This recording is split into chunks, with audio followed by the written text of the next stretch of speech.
সময়টা ছিল 1905।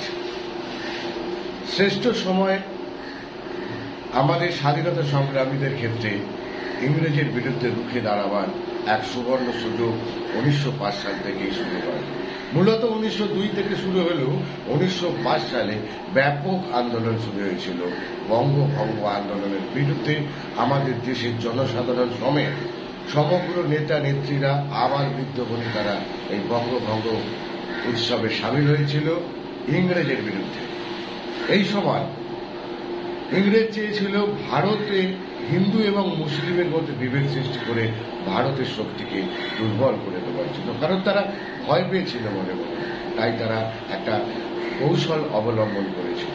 কিন্তু সেই সময় থেমে থাকেনি আমাদের বিশ্বকবি রবীন্দ্রনাথ ঠাকুর, বিপিনচন্দ্র পাল, সুরেন্দ্রনাথ বন্দ্যোপাধ্যায় এবং ঋষি অরবিন্দ, সর্বোপরি রবীন্দ্রনাথ ঠাকুর পথে নেমেছিলেন সমগ্র মহিলা বৃন্দ।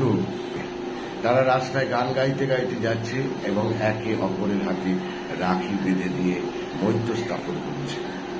এ এক নজিরবিহীন দৃষ্টান্ত ইংরেজ থেকে আরো ভয় পেয়েছিল। কিন্তু এই বঙ্গভঙ্গ আন্দোলনের মধ্যে দিয়েই রাখি বন্ধন উৎসব পালিত হয় এবং সেই রাখি বন্ধন উৎসবের মধ্যে দিয়েই মানুষের মধ্যে মানুষের জাতীয়তাবাদের ঐক্য জেগে উঠেছিল, যার ফলস্বরূপ 1947 সালের 15ই আগস্ট ভারত পেল স্বাধীনতা। এই হল রাখি বন্ধন উৎসবের মূল আকর্ষণ।